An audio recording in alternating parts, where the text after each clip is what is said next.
I'm Phil Schneider of Schneider Strategy Consulting.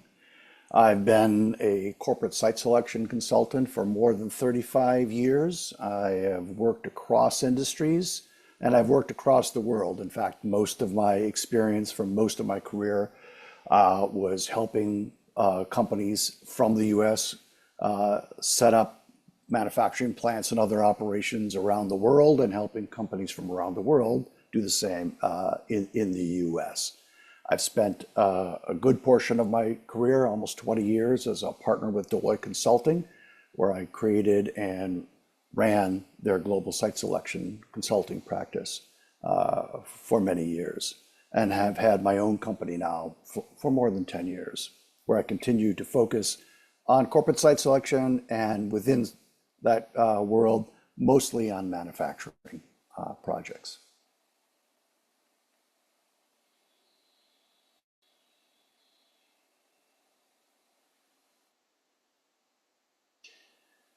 The focus of my presentation will be primarily on what I call the state of site selection. What is going on with corporate location around the United States today? We have been in a period of, at least from my career perspective, an unprecedented growth in manufacturing, new manufacturing projects across the United States, really since the end of 2020, and it's gone pretty much unabated until now.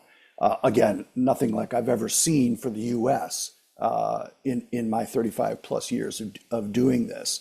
And that has been great. It's kept our world very busy. It's been great for the US economy, lots of jobs, lots of capital investment, but it's also created its own set of issues. And that's what I want to focus on in my presentation. We're sitting at a year that is always challenging for corporate site selection, and that means there's a presidential election. That always creates uncertainty and risk. And if there's one thing that companies don't like is uncertainty and risk. And a presidential election always creates that. So in all my years of doing this, this has been a common theme in an election year as money for capital investment often sits on the sidelines and waits for the election to be determined because there's often very different ideas of how the US should be run and how the US economy will perform. And this year may be one of the greatest differences ever. So I think there's a risk, and we're starting to see it in our world, of a bit of a slowdown to wait to see what happens.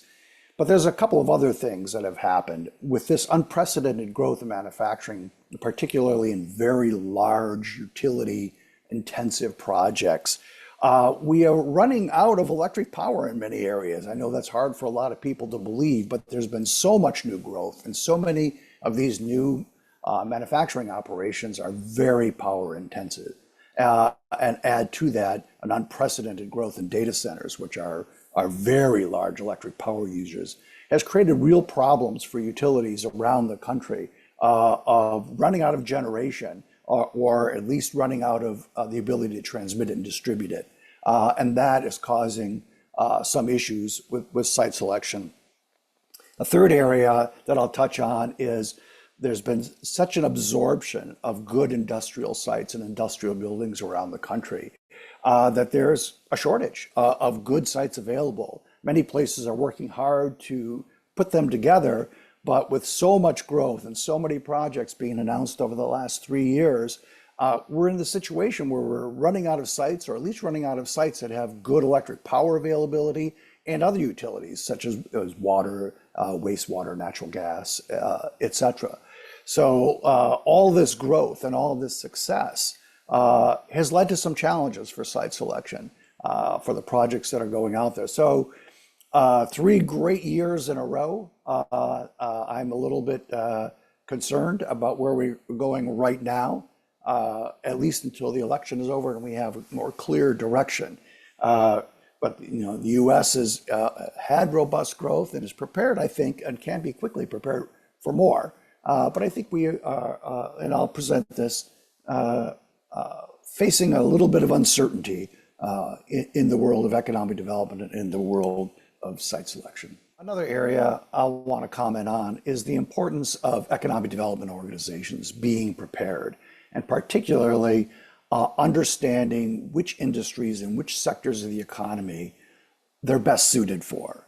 And I know that in this state and the utilities within the state have done a good job of understanding where your strengths are, and also, just as important, where your weaknesses or challenges are, so that you can target industries and market to them and attract them effectively.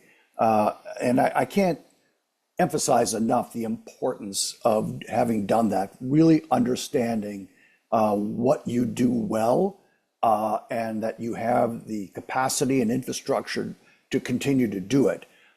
Because again, as I mentioned just earlier, the shortages of infrastructure, the shortages of sites, and in many places, the shortages of skilled workers has really created some challenges. And those areas that have done the hard work of understanding what they're really good at and which industries they match with well are ahead of the game.